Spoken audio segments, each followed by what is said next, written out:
പേടിക്കണ്ട, ഇവിടുണ്ടല്ലോ ഡാൻഡ്രോക്വിറ്റിൻ ഓയിൽ. അമൃത്വേനി ഡാൻഡ്രോക്വിറ്റ്.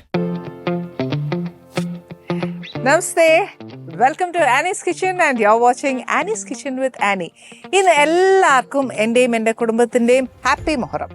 അച്ഛാ, ഓരോ ഫെസ്റ്റിവൽസ് ഞാൻ എപ്പോഴും പറയില്ലേ, ഫെസ്റ്റിവൽസ് മാത്രമല്ല, കുഞ്ഞു കുഞ്ഞ് മൂമെൻറ്റ്സ് വരെ നമ്മൾ സെലിബ്രേറ്റ് ചെയ്യണം.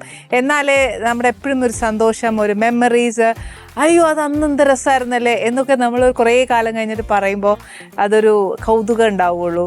അതുകൊണ്ടാണ് എല്ലാവരും പറയുന്നത് time and tide waits for no man. നമ്മൾ live in the present, enjoy the present. ബാക്കി എനിക്ക് പറയാൻ അറിയാൻ മേല, അത്രയൊക്കെ എനിക്കറിയത്തുള്ളൂ. എപ്പോഴും ബ്രോഡ് മൈൻഡഡ്, നിറഞ്ഞ മനസ്സ്, സന്തോഷത്തോടെ എല്ലാവരുടെയും കൂടെ നിൽക്കുക. ഇതാണ് എനിക്ക് പറയാനുള്ളത്. അപ്പോൾ ഇന്ന് മൊഹറം ആയതുകൊണ്ട് നമ്മുടെ ആനീസ് കിച്ചണിൽ വരാൻ പോകുന്ന ഗസ്റ്റ് എന്ന് പറയുന്നത് വേറെ ആരുമല്ല, നമ്മുടെ പ്രിയപ്പെട്ട MG ശ്രുമാർ ചേട്ടനും വൈഫ് ലേഖ ചേച്ചിയും കൂടിയാണ് ഇന്ന് ആനീസ് കിച്ചണിൽ വരാൻ പോകുന്നത്. അപ്പോൾ മൊഹറം ആകുമ്പോൾ, ഒരു ഫെസ്റ്റീവ് സീസൺ ആകുമ്പോൾ നമുക്ക് ഈ പറഞ്ഞ പോലെ കുറച്ച് സ്പെഷ്യലായിട്ട് എന്നതേലും ഒന്ന് ഉണ്ടാക്കി കൊടുത്താലോ അല്ലേ? നമ്മുടെ വീട്ടിലൊക്കെ എപ്പോഴും ഈ പറഞ്ഞ പോലെ ഒരു ഫെസ്റ്റിവലോ ഒരു ഗെറ്റ് ടുഗെദറോ വരുമ്പോൾ എന്തെങ്കിലുമൊക്കെ സ്പെഷ്യൽ ചെയ്യും.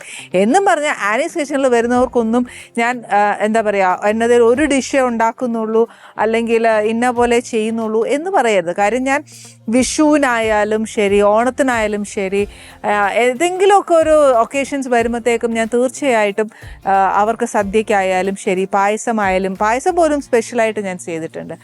ഇന്ന് ഞാൻ വിചാരിച്ചു ഒരു ഡിഫറെൻ്റ് ആയിട്ട്, അതായത് ചേട്ടനും ചേച്ചി എന്നെ വിളിച്ചു പറഞ്ഞത് കാളാഞ്ചി മീൻകറി വേണം എന്നാണ് പറഞ്ഞത്. അപ്പോൾ ഞാൻ വിചാരിച്ചു ഒരു മീൻകറിയും വെക്കാം. മീൻ വാങ്ങിക്കുമ്പോൾ എത്രയായാലും നമ്മളെല്ലാ വീട്ടമ്മമാരും ചിന്തിക്കുന്ന പോലെ കറി, ഫ്രൈ അങ്ങനെയൊക്കെ നമ്മൾ ഭാഗിക്കുമല്ലോ മീൻ കഷ്ണത്തിനെ എന്ന് പറഞ്ഞ പോലെ ഒരു ഫ്രൈയും ഒരു കറിയും വെക്കാമെന്ന് വിചാരിച്ചു. അപ്പോഴാണ് വിചാരിച്ച് നല്ല തൈര് കയ്യിലുണ്ട്. അപ്പോൾ എന്നാന്ന് വെച്ചാൽ ഒരു ലസ്സി, മാങ്ങ സീസണാണ്, ഒരു ലസ്സി കൂടെ കൊടുത്താൽ എന്ത് രസമായിരിക്കും അല്ലേ? നമ്മളെപ്പോഴും ഡ്രിങ്ക്സോ അല്ലെങ്കിൽ ഈ പറഞ്ഞ പോലെ കാപ്പിയോ ചായയോ ഇതെല്ലാം നമ്മൾ കൊടുക്കുന്നേ. എന്നാൽ ഒരു വ്യത്യാസമായിട്ട് ഇച്ചിരി പുളിയില്ലാത്ത തൈരായതുകൊണ്ടും ഒക്കെ രസമായിരിക്കും. അപ്പോൾ ഞാൻ വിചാരിച്ചു ഒരു ലസ്സി ഉണ്ടാക്കാം, ഒരു മീൻകറി വെക്കാം, ഒരു ഫിഷ് ഫ്രൈയും ചെയ്യാം, അതിൻ്റെ കൂടെ അപ്പോൾ എന്നതേലും ഒക്കെ ഒന്ന് കൊടുക്കാം. പറ്റുന്ന ഒരു അരമണിക്കൂർ കൊണ്ട് എന്തൊക്കെ ചെയ്യാൻ പറ്റുമോ അത്രയും നന്നായിട്ട് നമുക്ക് അവരെ വെൽക്കം ചെയ്യാം. അപ്പോൾ ഇന്ന് ചെയ്യാൻ പോകുന്നത് കാളാഞ്ചിയുടെ ഒരു കറിയാണ്, അതിൻ്റെ കൂടെ ഫ്രൈയും ഉണ്ട്. ഫ്രൈയുടെ ഞാൻ ചെയ്യുന്ന റെസിപ്പിയുടെ ഒരു ഇൻഗ്രീഡിയൻസ് എന്നാന്നൊക്കെയോ ഞാൻ പറഞ്ഞു തരാം. പക്ഷേ മിക്ക വീട്ടിലും അത് തന്നെ ചെയ്യുന്നുണ്ടാവും. ഇത് ചെയ്യുമ്പം ഒരു വ്യത്യാസം. ഇനിയിപ്പോൾ ഈ പറഞ്ഞ പോലെ ഒരുപാട് മസാല കുത്തി കയറ്റിയ മീനിൻ്റെ ടേസ്റ്റ് കളഞ്ഞു എന്ന് പറയരുത്. അധികം മസാല ഇല്ലാതെ മീറ്റും ഫിഷും ഒക്കെ വെക്കുന്നതാണ് ഏറ്റവും കൂടുതൽ ടേസ്റ്റ്. അതിൻ്റെ ഫ്ലേവർ കിട്ടണമല്ലോ. പക്ഷേ ഇതും ഒന്ന് ട്രൈ ചെയ്യാം. കാര്യം പലത് ട്രൈ ചെയ്യുമ്പോഴാണ് നമുക്ക് ഇഷ്ടപ്പെടുന്ന ഒരു റെസിപ്പി നമുക്ക് കണ്ടുപിടിക്കാൻ പറ്റുന്നത്. അപ്പം ഇന്ന് കാളാഞ്ചിക്ക് വേണ്ടിയ കറിക്ക് എന്നാക്കിയാണ് വേണ്ടിയെന്നുള്ളത് നോക്കാം. തേങ്ങാപ്പാൽ ഒഴിച്ചിട്ടാണ് ചെയ്യുന്നത്. അപ്പോൾ ഫസ്റ്റ് വേണ്ടിയത് കുറച്ച് ചെറിയ ഉള്ളി എത്ര കൂടുതലിടാമോ അത്ര ഇടുക.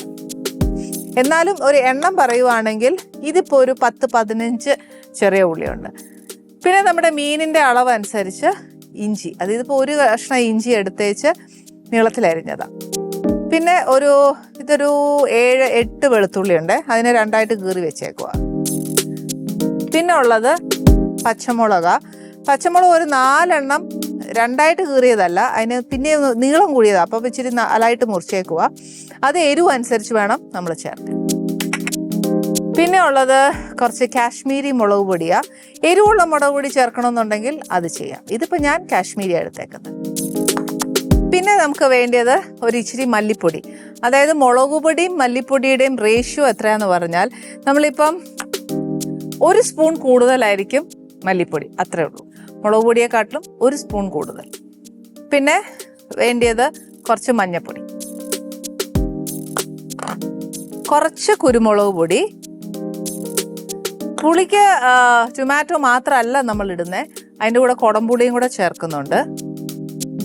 ഇത് കട്ടിപ്പാൽ, 1-ാം പാലാണേ. ഇത് കട്ടി കുറഞ്ഞ 2-ാം പാല്. പിന്നെ ഉള്ളത് ഞാൻ നേരത്തെ പറഞ്ഞ പോലെ കുടംപുളി ഉപയോഗിക്കുന്നുണ്ട്. ഇത് നല്ല പുളിയുള്ളതാണേ. അപ്പോൾ 1-2 കഷ്ണം മതിയാവും. പിന്നെ അതല്ല കഷ്ണം ഇടുന്നില്ല എന്നുണ്ടെങ്കിൽ പുളിയുടെ വെള്ളം ഒഴിച്ചാലും മതി. പിന്നെ ഇച്ചിരി ഉപ്പ്. ആക്ച്വലി കാളാഞ്ചി മീൻ ഏറ്റവും കൂടുതൽ ഫ്രൈ ചെയ്യാൻ ഏറ്റവും ടേസ്റ്റ്, അല്ലെങ്കിൽ ചുമന്ന കറി വെച്ച് പറ്റിച്ചു വെക്കാൻ ഏറ്റവും ടേസ്റ്റ്. പക്ഷേ ഇത് ഒരു തേങ്ങാപ്പാൽ ഒഴിച്ച് വലിയ എരിവില്ലാതെ അപ്പത്തിൻ്റെ കൂടെ കൊടുക്കാൻ പറ്റുന്ന ഒരു കറിയാണ് നമ്മൾ ചെയ്യുന്നത്. ഇനി ഇതെന്നാണെന്നറിയോ, കുറച്ച് പെരിഞ്ജീരകവാ. ഇത് നമ്മൾ ഫിഷ് ഫ്രൈക്കാണ് എടുക്കുന്നത്. ബാക്കി കാര്യങ്ങളൊക്കെ ഇവിടെ ഇരിപ്പുണ്ട്. കുറച്ച് കായം, പിന്നെ ഉള്ളത് കുറച്ച് വിനീഗർ അല്ലെന്നുണ്ടെങ്കിൽ നാരങ്ങാ നീര്. പിന്നെ ഇതിൻ്റെ കൂടെ ഇഷ്ടമുണ്ടെങ്കിൽ, ഇത് ഫ്രൈഡ് കാര്യമാണ് ഞാൻ പറയുന്നത്, ഇതിൻ്റെ കൂടെ കുറച്ച് ഉലുവായും കൂടെ ചേർക്കാൻ ഇഷ്ടമുണ്ടെങ്കിൽ അതും കൂടെ ചേർക്കാം. അപ്പം ഇത്രയും കാര്യങ്ങളാണ് നമുക്ക് വേണ്ടത്. അപ്പം മീൻ വെക്കുന്നത് എപ്പോഴും വെളിച്ചെണ്ണയിലാണ്, ചട്ടിയിലുമാണ്. ഇത് രണ്ടിലും വെച്ചാലേ അതിൻ്റേതായ ഒരു ടേസ്റ്റ് ഉള്ളൂ എന്ന് നമ്മൾ പണ്ട് കാർന്നോമാരായിട്ട് നമ്മളെ പഠിപ്പിച്ച് തന്നതാ. പക്ഷെ അതിനകത്തൊരു ചേഞ്ച് ഇതുവരെ മാറ്റാൻ നമ്മൾ ശ്രമിച്ചിട്ടുണ്ടോ എന്ന് പോലും എനിക്കറിയത്തില്ല. ഞാൻ സത്യം പറഞ്ഞാൽ ശ്രമിച്ചിട്ടില്ല. അതൊരു സൈക്കോ പോലെ ആയി. എന്നാന്ന് വെച്ചാൽ മീൻകറി എപ്പോഴും ചട്ടിയിൽ വെക്കണം, ഇറച്ചിക്കറി വെച്ചാലും ചട്ടി വെച്ചാൽ ടേസ്റ്റാ. പക്ഷെ ഇറച്ചിക്കറി നമ്മൾ ചീനച്ചട്ടിയിലൊക്കെ വെച്ചാലും അതിന് ടേസ്റ്റ് കിട്ടുന്നുണ്ട് അല്ലേ. പക്ഷെ ഇതിൽ നിന്നൊരു മാറ്റം, മീൻ ചട്ടിയിൽ നിന്ന് ഒരു മാറ്റം മീനിന് ഇതുവരെ വന്നിട്ടില്ല. മീൻ ചട്ടി തന്നെയാണ് അതിൻ്റെ പേര് പോലും. നമുക്ക് ട്രൈ ചെയ്ത് നോക്കാം, ചീനച്ചട്ടി വെച്ചാലും മീൻകറി ടേസ്റ്റ് വരുമോ എന്നുള്ളതറിയാം. പക്ഷെ ഇന്ന് എന്തായാലും ചീനച്ചട്ടിയില്ല.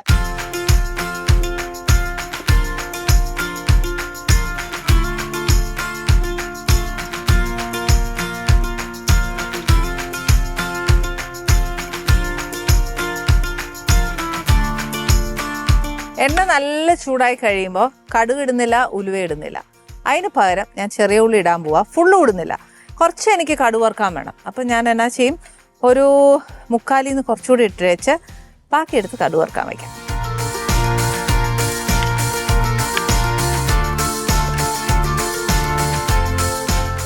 ഉള്ളി ഇടുവാന്നേ.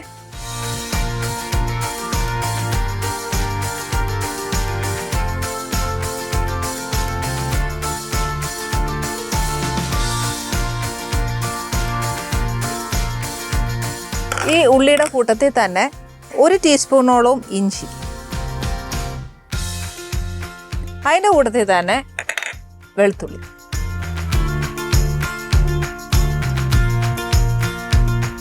ഇത് ഇങ്ങനെ ഇടാം, അതല്ലെന്നുണ്ടെങ്കിൽ ചതച്ചുവിടാം. പിന്നെ ഉള്ളത് ഒരു 3-4 പച്ചമുളക് എരിവ് അനുസരിച്ച്.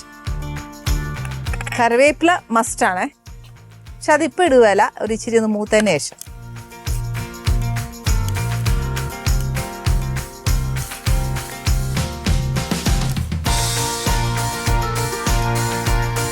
ഓക്കെ, നമ്മുടെ ഉള്ളി നല്ലതായിട്ട് മൂത്ത് കഴിഞ്ഞു. ഇത് ചതച്ചിടാം, അല്ലെന്നുണ്ടെങ്കിൽ അരിഞ്ഞിടാം, ഏതായാലും കുഴപ്പമില്ല. ഇനി തീ ഒന്ന് ഞാൻ ഓഫ് ചെയ്യുക, കാരണം ചട്ടിക്കകത്തുണ്ടല്ലോ, ചീനച്ചട്ടിയെ പോലെയല്ല, ഒരു ഇച്ചിരി എണ്ണയുടെ തിളപ്പ് കൂടും. അപ്പോൾ എന്താണെന്ന് വെച്ചാൽ നമ്മുടെ ഈ പൊടിയെല്ലാം പെട്ടെന്നൊന്ന് കരിഞ്ഞു പോകാൻ ചാൻസ് ഉണ്ട്. അന്നേരം ഞാൻ എന്നാ ചെയ്യുക, ഒന്ന് തീ ഓഫ് ചെയ്തിട്ട് നമ്മുടെ മഞ്ഞൾപ്പൊടി,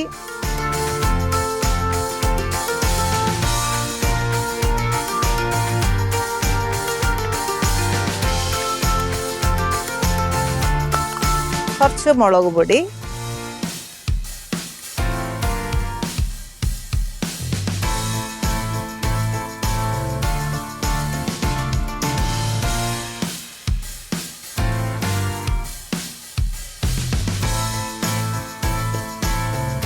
മുളക് പൊടി ഇട്ടു, മല്ലിപ്പൊടി ഇട്ടു, അതിൻ്റെ കൂടെ തന്നെ ഒരു ഇച്ചിരി കുരുമുളക് പൊടി. ഇനി നെക്സ്റ്റ് തീ കത്തിച്ച് വെച്ച് തക്കാളി ഇടാൻ പോവാം.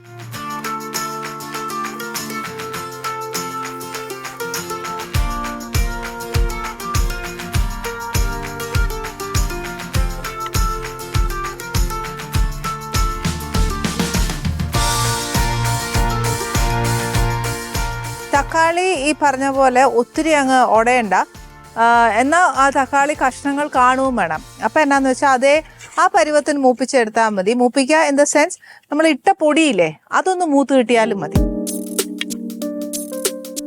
ഇനി ഇതിനകത്തോട്ട് ഞാൻ ഒരു ഇച്ചിരി പുളിവെള്ളം ഒഴിക്കുക. അതായത് തക്കാളി ഉടഞ്ഞു ചേരണം, അതിൻ്റെ കൂടെ ഒരു ഇച്ചിരി പുളിവെള്ളം കൂടെ ഒഴിക്കുവാണെങ്കിൽ ഈ പുളിയുടെ വെള്ളത്തിൻ്റെ ആ ഒരു പുളി രസം ഉണ്ടല്ലോ, അതാണ് ശരിക്കും മീൻകറിയിലേക്ക് വരുന്നത്. പുളിവെള്ളവും പുളിയും കൂടി ഇടാൻ നിൽക്കരുത്, ചിലപ്പോൾ പുളി കൂടും. തക്കാളിയും കൂടി ഇട്ട സ്ഥിതിക്കാണേ. ഇനി അഥവാ നമുക്ക് ഇച്ചിരി തേങ്ങാപ്പാലൊന്ന് തിളച്ചതിന് ശേഷം പുളി പോരാന്ന് തോന്നുവാണെങ്കിൽ അന്നേരം ഒരു കഷ്ണം പുളിയും കൂടി ഇട്ടോ. ഇതിനകത്തോട്ട് ഒരു ഇച്ചിരി ഉപ്പ്,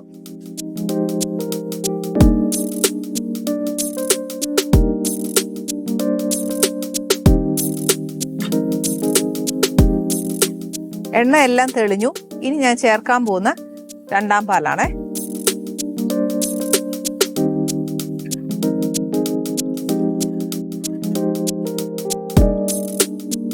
കാളാഞ്ചി മീനാണെങ്കിൽ ഒരുപാട് വേവില്ല, അന്നേരം പിന്നെ നമ്മൾ ഒത്തിരി വെള്ളം ഒഴിക്കാൻ നിൽക്കണ്ട. ഒന്ന് തിളച്ചതിന് ശേഷം മീനിടാം. മീനിട്ട്, അതായത് നമ്മൾ തിളയ്ക്കുന്നതിന് മുന്നേ ആയിട്ട് മീൻ ഇടുകയും വേണ്ട, ചിലപ്പോൾ പൊടിഞ്ഞു പോകും. അപ്പം തിളച്ച് കുറച്ച് ആ പുളിയുടെയും ഉപ്പ് എരിവ് ഇതെല്ലാം സത്തൊന്ന് ഇറങ്ങിക്കഴിഞ്ഞതിന് ശേഷം ചാറിൻ്റെ രുചി നോക്കിയതിന് ശേഷം മീൻ ഇട്ടാൽ മതി. അപ്പം ഇത് തിളയ്ക്കുന്ന സമയം കൊണ്ട് നമുക്കൊരു കാര്യം ചെയ്യേണ്ടതെന്ന് വെച്ചാൽ, മീൻ ഫ്രൈ വേണമല്ലോ, എല്ലാവർക്കും അറിയാം. ഇതെന്നാ പുതിയ കാര്യം പറയാൻ പോകുന്നതെന്നല്ലേ, പക്ഷെ എന്നാലും എനിക്കറിയാവുന്ന റെസിപ്പിയും കൂടെ ഞാനൊന്ന് ഷെയർ ചെയ്യണ്ടേ. നിങ്ങൾക്ക് അറിയാമെങ്കിലും ഇത് പഠിച്ചേ പറ്റൂ. അപ്പം അതിനകത്ത് ഫസ്റ്റ് കുറച്ച് മഞ്ഞൾപ്പൊടി,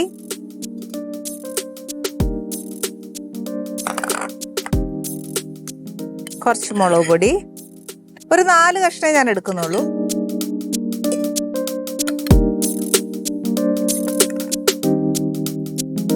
കുറച്ച് ഇഞ്ചി,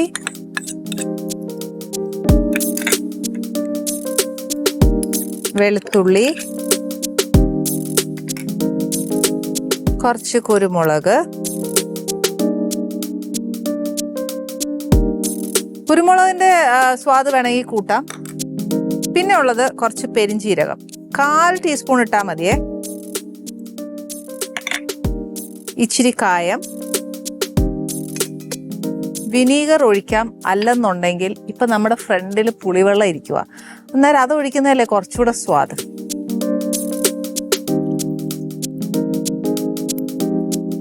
വേണമെന്നുണ്ടെങ്കിൽ കുറച്ചുകൂടെ ചേർക്കാം നോക്കിയിട്ട്.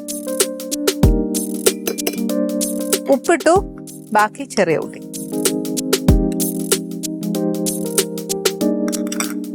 ഇപ്പം എല്ലാവരും ചിന്തിക്കുന്നുണ്ടാവും ഇത് തന്നെയാണ് ഞങ്ങളുടെ വീട്ടിലുണ്ടാക്കുന്നതെന്ന്. സാരമില്ല, ഒന്നുകൂടെ പഠിച്ചോ. കാര്യം അവർക്ക് ഞാൻ എന്തായാലും കൊടുക്കാൻ പോവാ. ഞാൻ നിങ്ങളെ കാണിക്കാതെ ഒരു സീക്രട്സും എനിക്കില്ല. അപ്പം ഞാൻ ഉണ്ടാക്കുന്ന രീതിയും കൂടെ നിങ്ങളോടൊന്ന് പറഞ്ഞു കൊടുത്തന്നേ ഉള്ളൂ.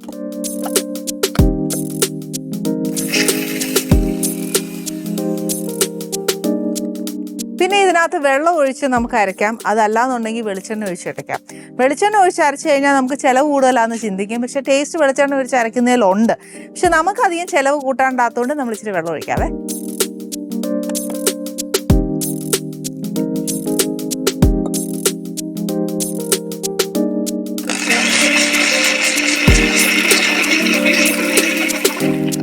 ഓക്കെ, മീനിൻ്റെ അരപ്പ് തിളച്ചു. ഇനിതേ ആ രണ്ടാം പാലാണെങ്കിലും ഞാൻ ഒരുപാട് ഒഴിച്ചില്ല, അതിനൊരു ഇച്ചിരി കൊഴുപ്പുണ്ട്. അപ്പം ഞാൻ എന്നാ ചെയ്യാൻ പോകുന്ന, മീൻ കഷ്ണം ഇടാൻ പോവാണേ.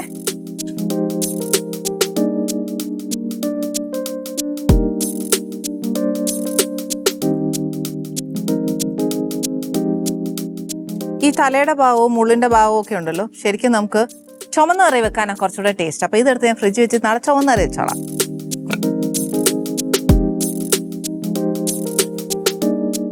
മീൻ വേവുന്നതിന് മുമ്പ് നമുക്ക് തവിയിട്ട് ഇളക്കാം. വെന്ത് കഴിഞ്ഞ് കഴിഞ്ഞാൽ പിന്നെ ഇളക്കരുത്. ഇത് ഒത്തിരി സോഫ്റ്റ് ആയിട്ടുള്ള മീനാ.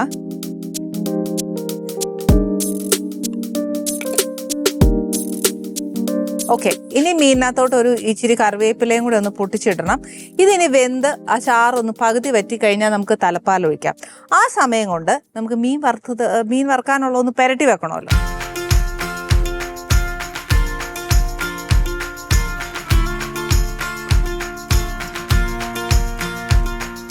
ഈ മീനിനകത്ത് നമ്മുടെ അരപ്പ് പുരട്ടുക, ഉപ്പ് ഒക്കെ നോക്കിക്കൊള്ളുക.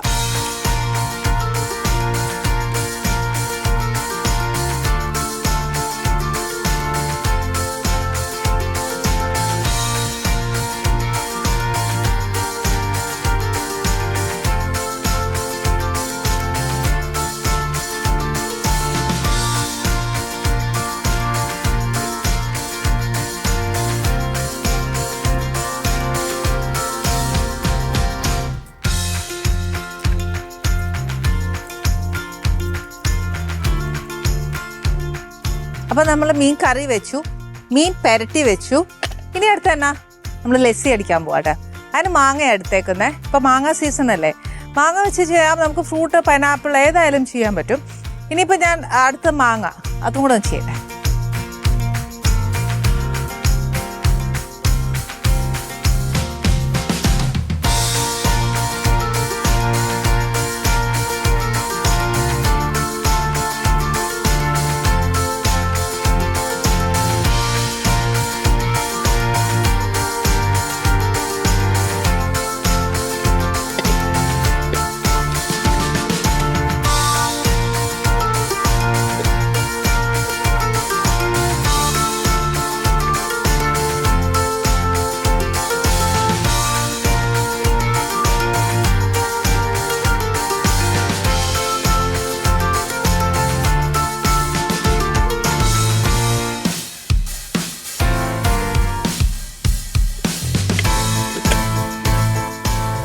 ഇതിനകത്തോട് ഇച്ചിരി പാലൂടെ ഒഴിക്കുവാന്നേലും നല്ലതാണ് കേട്ടോ, കുറച്ചുകൂടി ടേസ്റ്റ് ആയിരിക്കും.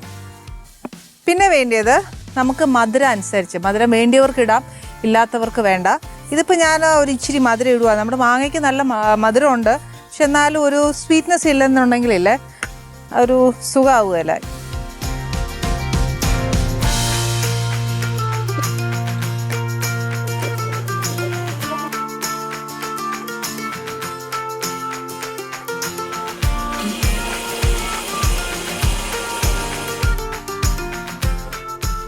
ഓക്കെ, നമ്മുടെ ലസ്സി റെഡിയായി, മീൻകറി റെഡിയായി, മീൻ ഫ്രൈ ചെയ്യാൻ റെഡിയായി.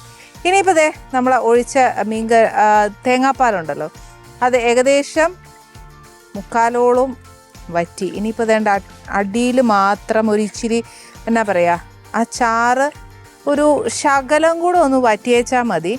അല്ലെന്നുണ്ടെങ്കിൽ ഉണ്ടല്ലോ നമ്മൾ തേങ്ങാപ്പാൽ തലപ്പാൽ ഒഴിക്കുമ്പോഴത്തേന് അങ്ങ് ഒത്തിരി വെള്ളം പോലെ ആയിപ്പോവും. അതുകൊണ്ട് ഞാനൊരു ഇച്ചിരി നേരം കൂടെ അടച്ചിട്ടോട്ടെ. ഞാൻ ഇനി ചെയ്യാൻ പോകുന്ന കാര്യം പറഞ്ഞുതരാം. എനിക്ക് മീൻ വറക്കണം. സെക്കൻഡ് ചെയ്യേണ്ടത് നമ്മുടെ ലസ്സി പ്രസൻറ്റ് ചെയ്യണം. ചുമ്മാ കൊണ്ടങ്ങ് ഒഴിച്ചു കൊടുക്കുന്നതിനെക്കാട്ടിൽ അതിനകത്ത് ഇച്ചിരി നട്ട്സ് ഇടുകയോ ഒരു പുതിന ലീഫ് വെക്കുകയോ എന്നതേലും ഒരു ഡെക്കറേഷൻ ചെയ്തേച്ചേ നമുക്കത് ചെയ്യാനൊക്കത്തുള്ളൂ. അതൊന്ന്. മീൻ വറുക്കാനായിട്ട് സമയമെടുക്കും, ധൃതി പിടിച്ച് അങ്ങ് കരിച്ച് പൊരിച്ചെടുക്കാനൊക്കത്തില്ല. മീൻ അങ്ങ് വറുത്ത് ഒരു ഗോൾഡൻ ബ്രൗൺ ആവുന്ന അങ്ങനെ ഒരു പരുവമുണ്ട്. ആ ഒരു പരുവത്തിന് ഇത് വറുത്തെടുക്കാനൊക്കത്തുള്ളൂ. അത് സെക്കൻഡ്. ആൻഡ് തേർഡ്, ഈ പറഞ്ഞ പോലെ തലപ്പാൽ ഒഴിച്ചേച്ച്, മീൻകറിയിൽ തലപ്പാൽ ഒഴിച്ചേച്ച് അതിനെ ഇച്ചിരി കടുക് വറുക്കണം. കടുക് വറുക്കണം എന്ന് പറയുമ്പോൾ നമ്മൾ കടുക് ഇട്ടങ്ങ് വറുക്കുകയല്ല ചെയ്യുന്നത്. വെളിച്ചെണ്ണ ഒഴിച്ചേച്ച് ചെറിയ ഉള്ളി മൂപ്പിക്കുക, കുറച്ച് കറിവേപ്പില ഇടുക, അതിൻ്റെ കൂടെ ഒരു നുള്ള് മുളക് പൊടിയും കൂടെ ഇട്ടേച്ച് നമ്മളൊന്ന് കടുക് വറുത്തെടുത്തേച്ചാൽ മതി. അതാണ് നമുക്ക് മീൻകറിക്കും ചെയ്യാനുള്ളത്. ഇത്രയും ചെയ്ത് വരുമ്പോഴത്തേക്ക് ഒരു ഇച്ചിരി സമയം എടുക്കും. എന്നാലും നമുക്ക് താളിക്കുന്നത് ഞാൻ പിന്നെയും കാണിച്ചു തരാം. എൻ്റെ മീൻ നല്ലോണം തിളച്ചു. ഇനി പാൽ ഒരുപാടങ്ങ് വറ്റിപ്പോകും. അപ്പോൾ അത് നമ്മൾ പറയല്ലേ ചട്ടിയിൽ ഇരുന്ന് കുറച്ച് വറ്റുമെന്ന്, അതുകൊണ്ട് ഞാനങ്ങ് ഓഫ് ചെയ്തു. എന്ന് വെച്ചാൽ ഇനിയിപ്പോൾ അത് താളിച്ചിടാൻ പോവാ. അതിനകത്ത് കുറച്ച് വെളിച്ചെണ്ണ, കുറച്ച് കറിവേപ്പില, ഇച്ചിരി ചെറിയ ഉള്ളി.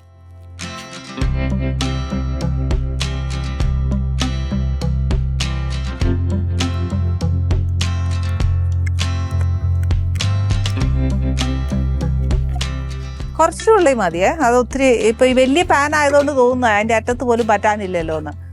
അന്നേരം ഒരു ഇച്ചിരി ഒന്ന് മൊരിഞ്ഞാൽ മതി.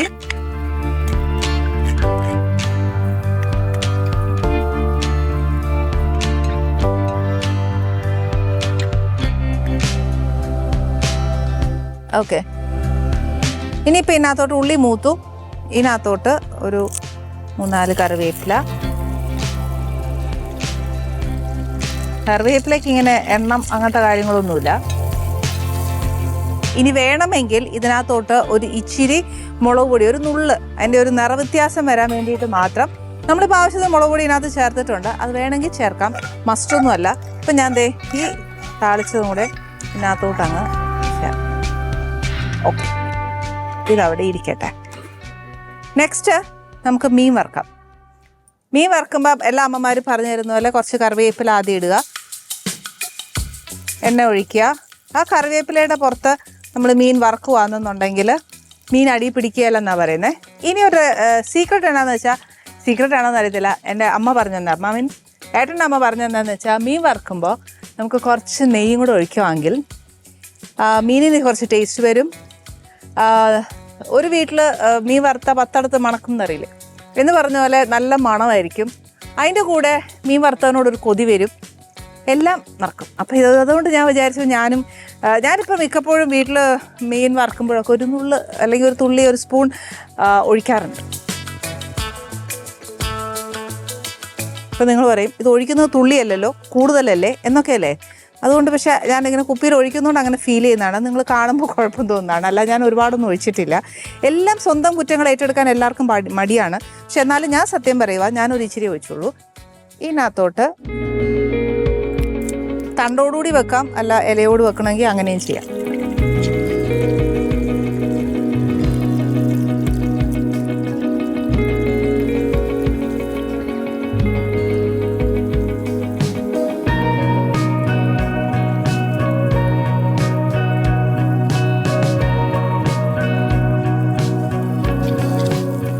ഈ മീൻ വറുക്കുന്നത് ഒരു ശരിക്കും പറഞ്ഞാൽ ഒരു ടാസ്ക് കേട്ടോ.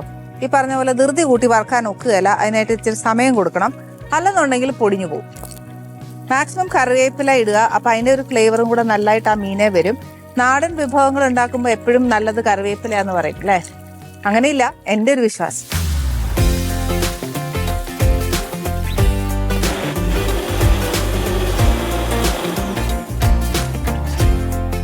ഇത് ആനീസ് കിച്ചൺ അല്ലേ? ഇത് ആനീസ് കിച്ചൺ അല്ലേ? സത്യത്തിൽ നിങ്ങളുടെ വീട്ടിൽ വന്നതാണ്. നിങ്ങൾ ഈ വീടിന്റെ ഫ്രണ്ടിലല്ലേ എൻട്രൻസ്, ബാക്കിലല്ലേ? ഈ ഇതിന്റെ ബാക്കിൽ കൂടെ വരുമ്പോഴേ നമുക്ക് എന്തെങ്കിലും നല്ല ഫുഡ് ഉണ്ടെങ്കിൽ നമുക്ക് കഴിക്കുകയും ചെയ്യാം. പക്ഷെ അതിനെക്കാട്ടിലൊക്കെ എനിക്ക് ഇഷ്ടപ്പെടാനെന്നറിയോ, ചേച്ചിയും ചേട്ടനും ഒരു ചേച്ചിയും ചേട്ടനെ പോലെ ആ ഒരു ഫ്രീഡത്തോടു കൂടി എൻ്റെ അടുക്കളയിലേക്ക് വന്നത്. I M so happy. ആ ഒരു സ്വാതന്ത്ര്യം, ഒരു ചേട്ടനും ചേച്ചി എന്നുള്ള ഒരു ഫ്രീഡം എനിക്കുണ്ടായല്ലോ. കുറെ നാളത്തെ ആഗ്രഹം ഞങ്ങളുടെ ആനീസ് കിച്ചണിൽ ഇതുവരെ വന്നിട്ടില്ല. എന്റെ പ്രഷർ കേൾക്കുന്നുണ്ടല്ലോ എല്ലാരും കേട്ടോ.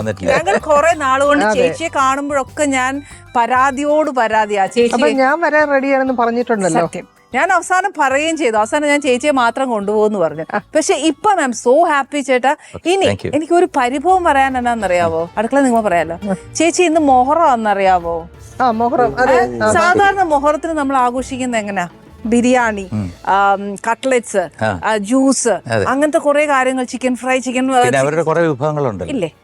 എന്നെ കൊണ്ട് ഇന്ന് എന്നാത്തിനാ കാളാഞ്ചി വെപ്പിച്ചേ? അതെ, ഞങ്ങൾ വലിയൊരു ടൂർ കഴിഞ്ഞിട്ട് ഞങ്ങൾ എത്തിയതേ ഉള്ളൂ. എവിടെ പോയേക്കുമായിരുന്നു? ഞങ്ങള് ഹോങ്കോങ്, മെക്കാവോ, കഴിഞ്ഞ ഒരു സിംഗപ്പൂർ ഒരു 10 ദിവസമായിട്ട്. അപ്പൊ അവിടെയൊക്കെ സിംഗപ്പൂരിലൊക്കെ പോകുമ്പോ നമുക്ക് ബിരിയാണി അങ്ങനത്തെ കുറെ കാര്യങ്ങൾ കിട്ടും. എനിക്ക് ഇന്ന് കാളാഞ്ചി, അത് എറണാകുളത്ത് നാടൻ, അത് ചിത്രം ഉണ്ടാക്കുമ്പോ അത് ഉണ്ടാക്കുമ്പോ അതിന്റെ ഒരു ടേസ്റ്റ് ഉണ്ടാവുമല്ലോ. അപ്പൊ അതുകൊണ്ടാണ് ബിരിയാണി വേണ്ടാന്ന് വെച്ചത്. ഓക്കെ, അങ്ങനെ. അപ്പൊ നമ്മൾ നാട്ടിലോട്ട് വരുമ്പോ എത്രയായാലും നമ്മൾ ഇച്ചിരി നമ്മുടെ ചോറും കറിയും കഴിക്കാനായിട്ട് ബിരിയാണി കഴിച്ച് മതിയായി. കാരണം എവിടെ ചെന്ന് കഴിഞ്ഞാലും ബിരിയാണി സ്പെഷ്യൽ ഫുഡ്സ് ആണ്. ബിരിയാണി പല രീതിയിലുള്ള ബിരിയാണി.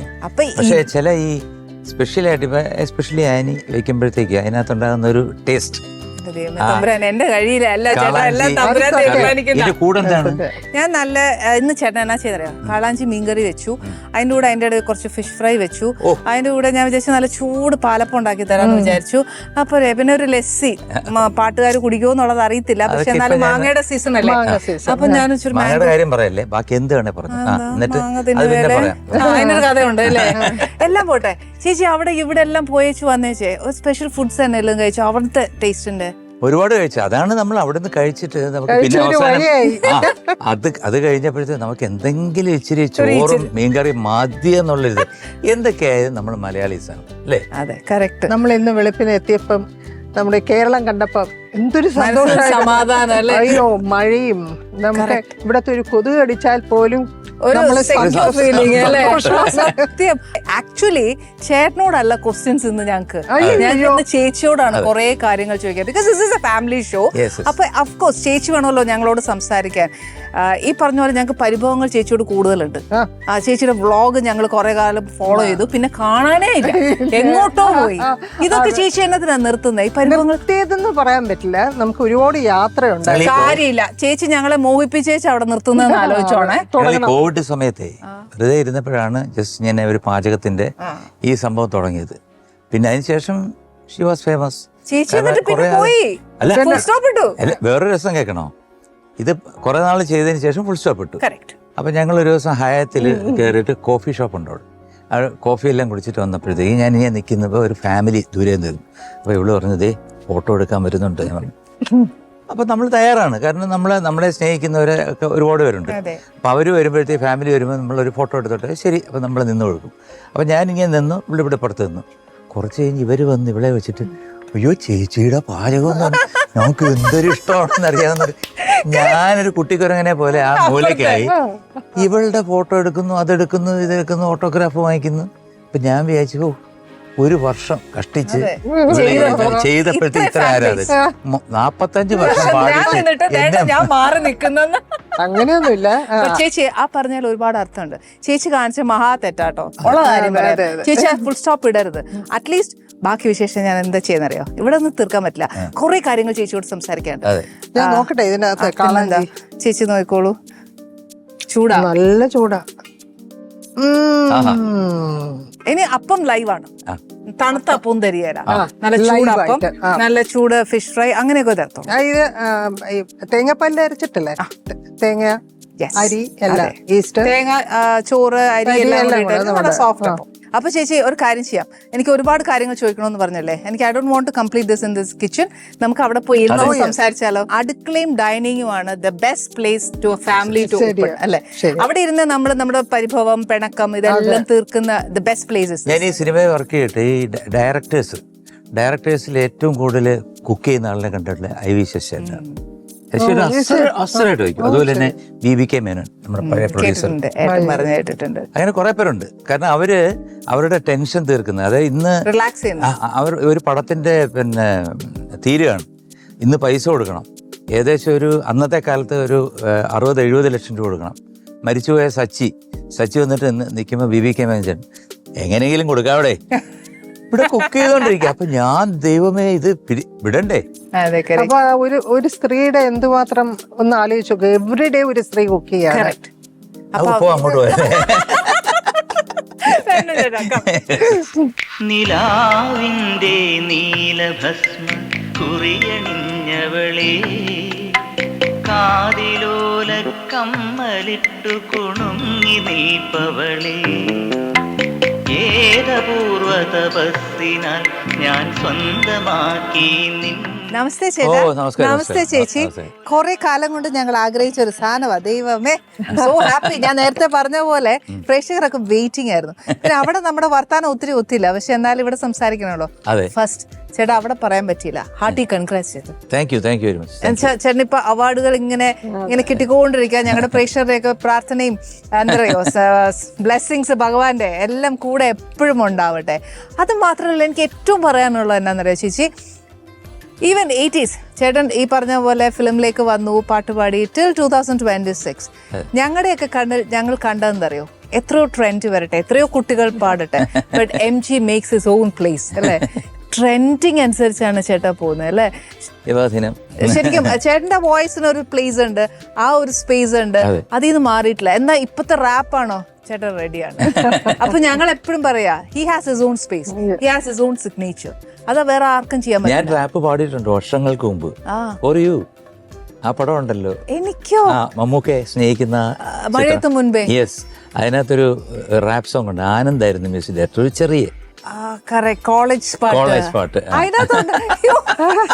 അത് ഏത് വർഷം? അത് 95 ഞാൻ റാപ്പ് പാടി.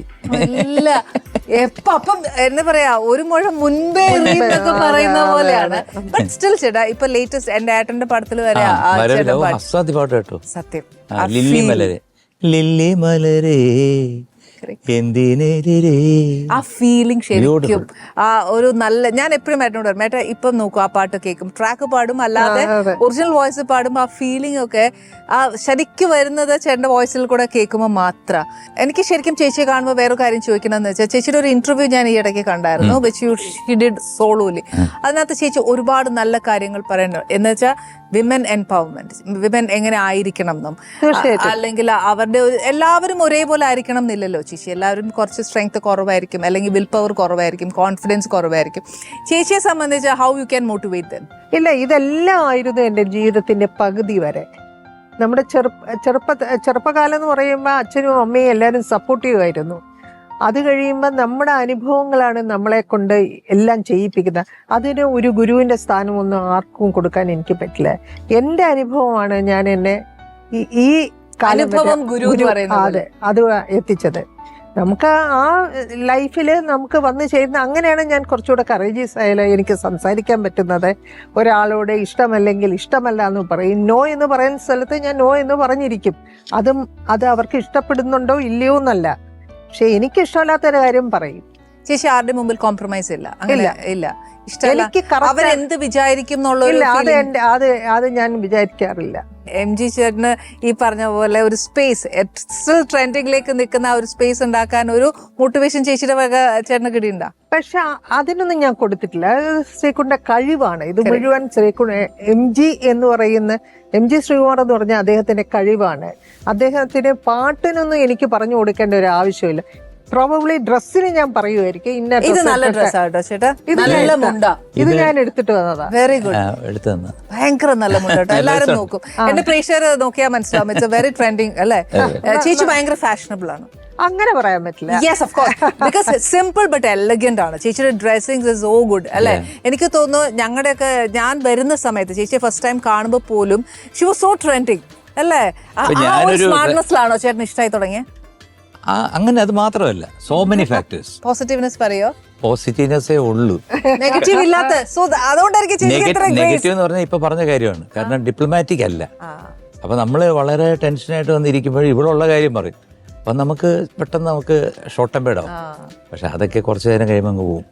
ചേച്ചി എന്നതിനെ വഴക്കുണ്ടാക്കിയെന്ന് ചേച്ചിക്ക് തന്നെ അറിയാമല്ലോ. ഞാനത് അപ്പൊ തന്നെ എനിക്ക് പറയേണ്ട കാര്യങ്ങള്. ഡ്രസ്സിന്റെ കാര്യത്തില് കാരണം വളരെ സെലക്റ്റീവ് ആണ്. ഇപ്പൊ അവള് സെലക്ട് ചെയ്യുന്ന ഒരു ഡ്രസ്സ് എനിക്ക് ചിലപ്പോൾ ആദ്യം ഇഷ്ടപ്പെടില്ല, പിന്നെ അത് ഇട്ടിട്ട് വെളിയിൽ ഫോട്ടോയിലൊക്കെ വരുമ്പോഴത്തേക്ക് കൊള്ളാമല്ലോ എന്ന് തോന്നും. ചേച്ചിയുടെ പറയാൻ പറ്റുന്ന ബെസ്റ്റ് ക്വാളിറ്റീസ് പോസിറ്റീവ്. എന്നെ ഒരുപാട് ഇഷ്ടം, അതാണ് ഒറ്റ വാക്കിൽ പറഞ്ഞു കഴിഞ്ഞാൽ അതാണ് എൻ്റെ സത്യം. കാരണം ഇപ്പം ഞാൻ എന്നെ ഒരു നോട്ടത്തിൽ തന്നെ ഷീക്കാൻ അണ്ടർസ്റ്റാൻഡ്. എനിക്ക് ഇന്ന് വരെ 45 വർഷമായിട്ട് ഞാൻ ഈ ഫീൽഡിലുണ്ട് പാടുന്നത്. ഇന്ന് വരെ എനിക്കൊരു മാനേജേഴ്സ് ഇല്ല. കാരണം സാധാരണ ആൾക്കാർക്ക് സിംഗേഴ്സിന് അതുപോലെ തന്നെ ആക്ടേഴ്സിന് എല്ലാം മാനേജേഴ്സ് ഉണ്ട്. എനിക്ക് ഇന്ന് വരെ ഒരു മാനേജറും ഇല്ല. എന്ന് പറഞ്ഞാൽ അവൾ മാനേജ് ഒന്നും ചെയ്യുന്നില്ല, ഹർ സപ്പോർട്ടുള്ളി. കാരണം ഞാൻ ഇങ്ങനെ നോക്കിക്കഴിഞ്ഞാൽ എന്ത് പറ്റി നീ ചോദിക്കും, ആ ടെൻഷൻ എന്താണെന്ന് മനസ്സിലാക്കാൻ അറിയാം, എല്ലാം അറിയാം. കാരണം എത്ര വർഷമായി. അപ്പം എൻ്റെ ഒരു മൂവ്മെൻറ്റ് കണ്ടു കഴിഞ്ഞാൽ പെട്ടെന്ന് മനസ്സിലാവും. അപ്പോൾ അതിന് വേണ്ടിയിട്ടുള്ള സമാധാനപരമായിട്ടുള്ള കാര്യങ്ങൾ പറയുമ്പോൾ നമുക്ക് it's okay, we are happy. Okay, ഇപ്പൊ നമ്മൾ എല്ലാം ഭയങ്കര എൻജോയബിൾ മൂമെന്റ്സ് പറഞ്ഞു. അപ്പൊ ചേട്ടനോട് എനിക്കൊരു സീരിയസ് കാര്യം ചോദിക്കാനുള്ളത്, ചേട്ടൻ ഫാമിലി കംപ്ലീറ്റ് പാട്ടാണ്. സോ ഒരു ലെഗസി ഉണ്ട്. ആ ഒരു ലെഗസിയുടെ റെസ്പോൺസിബിലിറ്റി ചേട്ടൻ എത്ര? How you take that? അല്ല, എനിക്ക് അങ്ങനെ ഒരു റെസ്പോൺസിബിലിറ്റി ആയിട്ട് തോന്നാറില്ല. കാരണം ഞാനിത് ജന്മനാൽ എനിക്ക് കിട്ടിയ കാര്യമാണ് പാട്ട്. കാരണം ഞാനൊരു മ്യൂസിക് അക്കാഡമിയിൽ പോയി പഠിച്ചിട്ടില്ല. എൻ്റെ ചേട്ടനും ചേച്ചിയൊക്കെ അവർ എന്താണ് ഈ മുട്ടുണ്ടല്ലോ, കാലിലെ മുട്ടിൽ കറുത്ത തഴമ്പുണ്ട്, ഇരുന്ന് പഠിച്ചതിന്. പക്ഷെ ഞാൻ അങ്ങനെ പഠിക്കേണ്ടി വന്നിട്ടില്ല. ഞാൻ ജനിച്ചു വീണപ്പോൾ തന്നെ ഒരു 6 വയസ്സ് 7 വയസ്സുള്ളപ്പോൾ തന്നെ എനിക്ക് എന്തെങ്കിലുമൊക്കെ പറഞ്ഞു തന്നു കഴിഞ്ഞാൽ അപ്പോൾ അതുപോലെ ഏത് രാഗമാണേലും എനിക്ക് പാടാൻ സാധിക്കും. അപ്പം അങ്ങനൊരു ഒരു ബ്ലെസ്സിങ് ആ കുടുംബത്തിൽ ജനിച്ചുകൊണ്ട് എനിക്കുണ്ടായി. എൻ്റെ അച്ഛൻ മലബാർ ഗോപാലൻ നായർ, അഗസ്റ്റിൻ ജോസഫ്, അതായത് ദാസേട്ടൻ്റെ അച്ഛൻ്റെ സമകാലീനനായിരുന്നു. അങ്ങനെ അതുപോലെ തന്നെ ഓച്ചറ വേലുക്കുട്ടി, പറഞ്ഞാൽ മനസ്സിലാകത്തില്ല, പഴയ ആൾക്കാരാണ് അവരൊക്കെ. എന്ന് പറഞ്ഞാൽ ഈ പെട്രോൾ മാക്സിൻ്റെ വെളിച്ചത്തിൽ നിന്നാണ് പാടിയിരിക്കുന്നത്. മൈക്കില്ല, അപ്പോൾ കൊട്ടക എന്ന് പറയും. അപ്പോൾ ഈ വളച്ച് കെട്ടിയിട്ട് ഏകദേശം ഒരു 100 മീറ്റർ 200 മീറ്റർ നീളമുള്ള കൊട്ടകയാണ്. ആ കൊട്ടകയിൽ ആദ്യം ചെന്ന് അച്ഛനാ തുടങ്ങുന്നത്. ഹാർമോണിസ്റ്റ് കൂടാണ്. അപ്പോൾ ചവിട്ട് ഹാർമോണിയം എന്ന് പറയും. അതുകൊണ്ട് നമ്മൾ തയ്യൽ മെഷീനില്ലേ, അതുപോലെ അവിടെ നമ്മൾ ഇങ്ങനെ ആക്കുന്നതാണ് എയർ കയറ്റുന്നത്. ഇത് കാലിലാണ് കയറ്റിട്ട് അവിടെ വന്നിട്ട് പവന മധുര നിലയേ പങ്കജാക്ഷ നിലയേ, ഇതാണ്. പക്ഷെ ഈ പിച്ചൊന്നുമല്ല, അങ്ങ് അറ്റത്തെ പിച്ചിലാണ്. അത് കാരണം എന്താ വെച്ചാൽ അങ്ങ് കേൾക്കണം, പുറകിലിരിക്കുന്നവര് കേൾക്കണം. പിന്നെ വൈക്കം വാസു എന്ന സാറുണ്ട്. അന്ന് മൈക്കില്ല അവിടെ. അതായത് ഇത് ശരിക്കും സംഗീത നാടകമാണ്. ഈ സംഗീതത്തില് അവിടെ സംഭവം നടന്നുകൊണ്ടിരിക്കും. അച്ഛൻ ഇവിടുന്ന് പാടിക്കൊടുത്തോണ്ടിരിക്കും. അതുപോലെ ദാസറിന്റെ അച്ഛൻ അഗസ്റ്റിൻ ജോസഫ് അഭിനയിക്കും. അദ്ദേഹം കാണാൻ ഭയങ്കര സുന്ദരനായിരുന്നു. അപ്പോൾ അങ്ങനൊരു കാലഘട്ടത്തിൽ ഇവർ വർക്ക് ചെയ്തിരുന്ന ആൾക്കാരാണ് എൻ്റെ അച്ഛൻ. അതുപോലെ ഹരികഥ കാലക്ഷേമം എന്ന് പറയും. അതായത് ഹരികഥ കാലക്ഷേമം അതൊരു പ്രത്യേക രീതിയിലുള്ള ഒരു സംഗീത വിരുന്നാണ്. അതായിരുന്നു എൻ്റെ അമ്മ. അങ്ങനെയാണ് അവർ കല്യാണം കഴിക്കുന്നത്. അതിലുണ്ടായതാണ് എൻ്റെ ചേട്ടൻ എം ജി രാധാകൃഷ്ണൻ, രണ്ടാമത് ചേച്ചി, മൂന്നാമത് അവർ വേണ്ട എന്ന് വെച്ചിരുന്നു. എൻ്റെ അമ്മ എന്നെ പ്രസവിക്കുന്നത് അമ്മയുടെ 39 കഴിഞ്ഞപ്പോഴാണ്. 40 വയസ്സിലാണ് എന്നെ വേണ്ടാന്ന് വെച്ചതാണ്. പിന്നെ എങ്ങനെയോ ഞാനിവിടെ വന്നു ഈ ഭൂമിയിൽ. ഒരു പക്ഷേ ഇവർക്ക് വേണ്ടിയായിരിക്കും. അതെ, സത്യം. ചേട്ടൻ നേരത്തെ പറഞ്ഞ പോലെ ഒരാൾക്കൊരാൾ വിധിച്ചിട്ടുണ്ടാവുമല്ലോ, അപ്പൊ അത് വന്നേ പറ്റുള്ളൂ. അതെ, ഇവിടെ ഫാമിലിയിൽ എല്ലാവരും, അച്ഛൻ അഡ്വക്കേറ്റ് ആണ്, PN Pillai, famous advocate Nagercoil. പിന്നെ അമ്മ തൃശ്ശൂരാണ്. അറിയാലോ, നന്നായിട്ട് അമ്മ നന്നായിട്ട് പാടും. എന്റെ സിസ്റ്ററിനെ അറിയാം, പണ്ട് പാടുമായിരുന്നു, നേരത്തെ പാടുമായിരുന്നു. ചെയ്യാന് വേണ്ട, ഇത്രയും ഒരാള് പാടുമ്പോ എനിക്കുള്ള ചേച്ചി ദാറ്റ്സ് എ ബ്ലെസ്സിങ്. പാടുക എന്ന് പറയുന്നത് it's not so easy. It is a blessing. ഞങ്ങൾ പൂർണ്ണമായി വിശ്വസിക്കുന്നത് എന്താ ചേട്ടാ, ഇപ്പൊ നമുക്ക് ലാലേട്ടൻ എന്ന് പറയുമ്പോൾ he has his own crowd pullers. അതേപോലെയാണ് ഞങ്ങൾക്ക് MG ചേട്ടൻ. You have your own crowd pullers. കാരണം ചേട്ടൻ എങ്ങനെ ചേട്ടാ ഒരു ക്രൗഡിനെ ഇത്ര നമ്മുടെ അടുത്തേക്ക്? അതെന്റെ ചേട്ടന്റെ കച്ചേരിക്ക് പോയിട്ടാണ് ഞാൻ മനസ്സിലാക്കിയത്. 14 വർഷം, വളരെ വർഷങ്ങൾക്ക് മുമ്പ് 14 വർഷം ഞാൻ കച്ചേരിക്ക് കൂടെ പാടുകയും പോവുകയും ചെയ്തു. ചേട്ടൻ പബ്ലിക്കിന്റെ ഇംഗിതം അനുസരിച്ചാണ് പാടുന്നത്. ക്ലാസി ആയിട്ട് പാടണമെന്നുണ്ടെങ്കിൽ ആ രീതി പാടും, ഫാസ്റ്റായിട്ട് പാടണമെന്നുണ്ടെങ്കിൽ സെയിം കീർത്തനം തന്നെ. ഇപ്പം ഗണപതിം ഭജേഹം എന്ന് തുടങ്ങിക്കഴിഞ്ഞാൽ കൃഷ്ണൻകുട്ടി സാർ മാവേലിക്കര. അപ്പോൾ അവിടെ ഇരുന്നുകൊണ്ട് ആരെങ്കിലും പറയുകയാണ് ലളിതകാലം പാടണേ എന്ന് പറഞ്ഞു കഴിഞ്ഞാൽ ഗണപതിം, അപ്പം ആ സ്പീഡ് വരുമ്പം ജനത്തിന് ഹാപ്പിയാവും, ആ ട്രെൻഡ് മനസ്സിലാക്കും. അതുകൊണ്ടാണ് എനിക്കിപ്പോഴും ഗാനമേളയ്ക്ക് പോകുമ്പോൾ എനിക്ക് ലിസ്റ്റേ ഇല്ല. പുസ്തകം വെച്ചിട്ട് നേരെ അവർ ഇപ്പം ഞാൻ ആദ്യം 1-2 പാട്ട് പാടി കഴിയുമ്പോഴത്തേക്ക് അവിടെ നിന്ന് ആരെങ്കിലും ഒന്ന് പറയും, പറഞ്ഞാൽ അതിലിടൂ.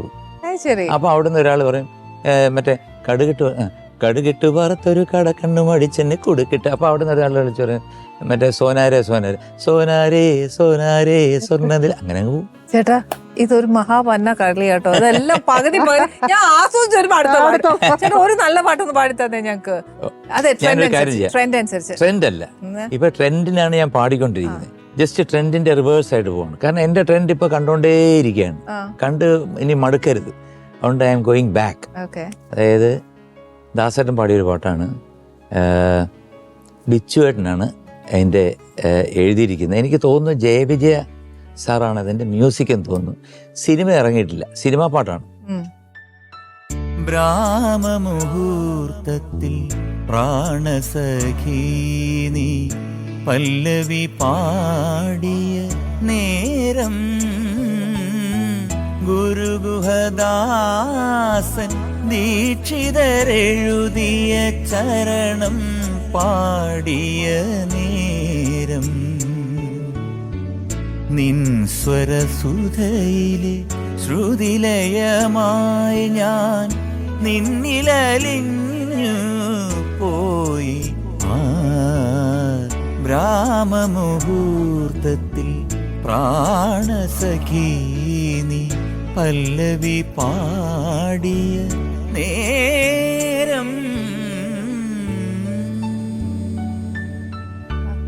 എന്ത് നല്ല പാടുമ്പോ ഈ ഇടയ്ക്കിടയ്ക്ക് ഈ ഇടുന്ന ഒരു വർത്താനം ഉണ്ട്, ചില സമയം ചില ഗസ്റ്റ് ഹൗസ് ഉണ്ട്, ഇതൊക്കെ സ്വയം കൈന്നിടുന്നാന്നോ? പ്രത്യേകിച്ച് ലാലേട്ടന് കൊടുക്കുമ്പോ അല്ലേ? MG സാറിന്റെയും ലാലേട്ടന്റെയും ഒരു ആ കമ്പനി എങ്ങനെയാണെന്ന് അത് ഒരു രക്ഷയില്ല. കാരണം ഞങ്ങള് പരിചയപ്പെടുന്നത് ട്രിവാൻഡ്രത്താണ് പരിചയപ്പെടുന്നത്. പരിചയപ്പെട്ടത് തന്നെ ഒരു ചെറിയ വഴക്കിലൂടെ പരിചയപ്പെടുന്നത്. ഞാൻ ചോദിക്കാൻ വരുമായിരുന്നു. റോസ് ഡേ എന്ന് പറഞ്ഞൊരു സംഭവം ഉണ്ടായിരുന്നു പണ്ട്, വളരെ പണ്ട്. ഞാനൊക്കെ എൻ്റെ കോളേജിൽ പഠിക്കുന്ന സമയത്ത്, ഞാൻ ആർട്സ് കോളേജിലാണ് പഠിച്ചത്, അദ്ദേഹം MG കോളേജിൽ.